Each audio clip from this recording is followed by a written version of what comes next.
Hey there, in this tutorial I'll be showing you 4 things you can do to make your drum sound tight and punchy in FL Studio. If you're new, you know what to do, hit the subscribe button and let's get started. Alright, so right here we have a simple drum bounce. Alright, let me turn it on, we'll listen to the pattern.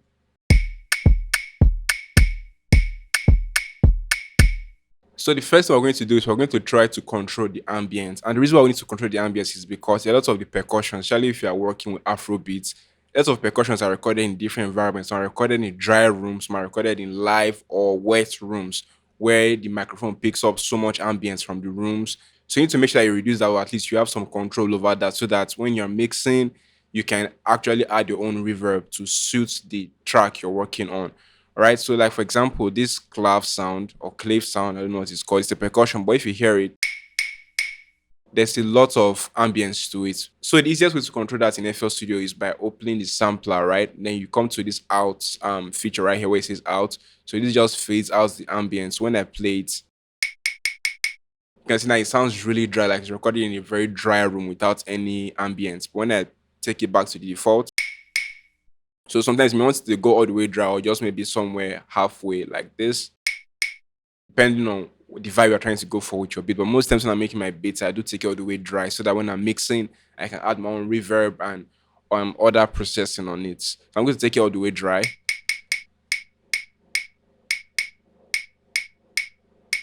Then the before, the after.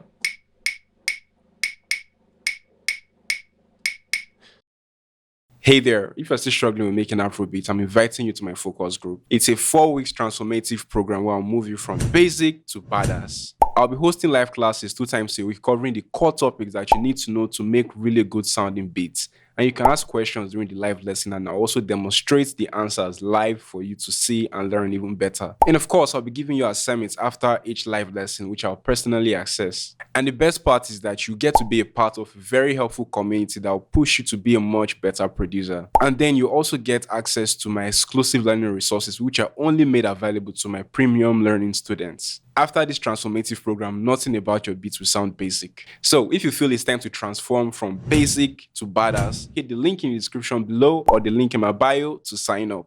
If you have any questions, feel free to send me a mail or send me a DM on Instagram. We start on the 15th of July.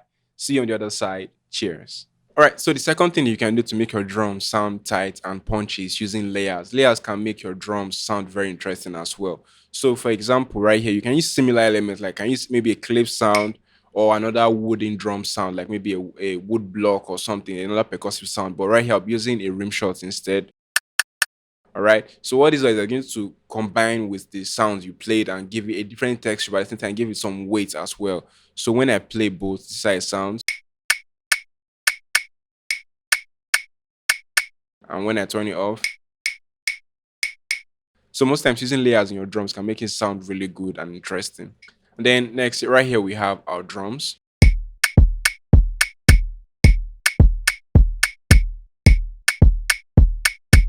So the third thing we can do is using the transient processor on our drum elements from the kick to the percussions, or you can use it on all of them, depends on what you want to achieve. All right.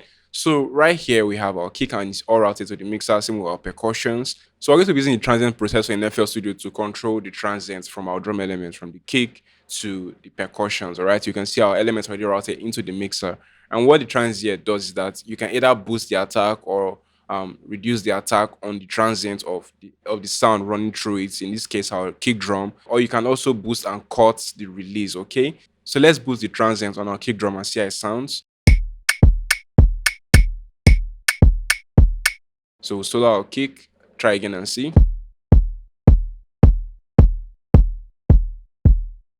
You can see when it's all the way down here it sounds more round, but when it's all the way it sounds bright and punchy. So we don't want it to be exaggerated, okay? Then same thing with the release. Let's take it all the way up here and see how it sounds. Now if you notice, it's bringing in some clicking sound. We don't want the clicking sound in our drum, so we'll do this moderately, okay? And you can also change the shapes here if you want it to be sharp. Okay, I think I'll go with that.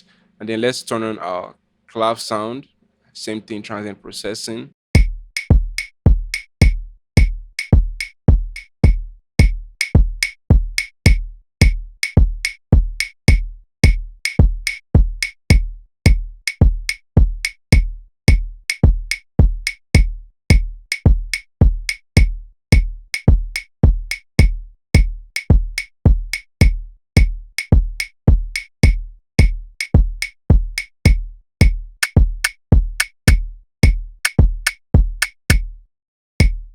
And you also want to make sure that you balance it out a bit, okay, so that it doesn't sound unbalanced.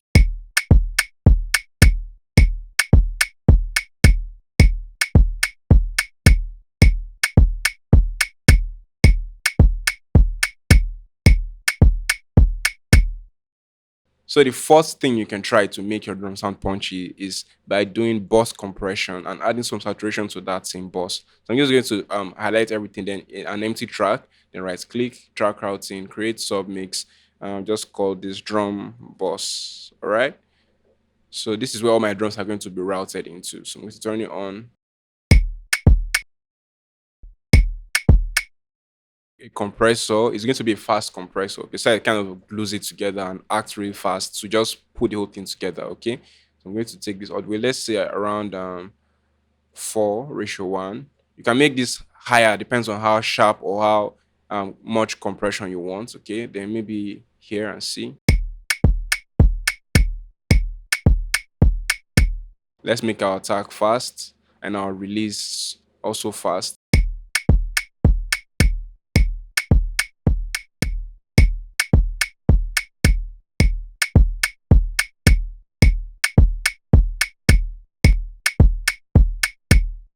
Let's compensate the gain a little bit. Then we'll add a little bit of saturation. And we'll turn that all the way down. Turn down the threshold as well.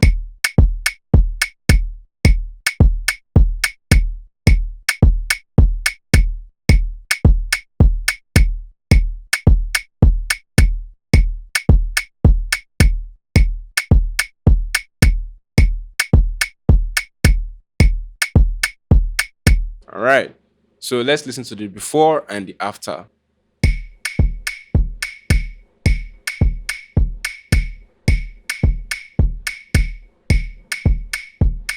And then this is the after.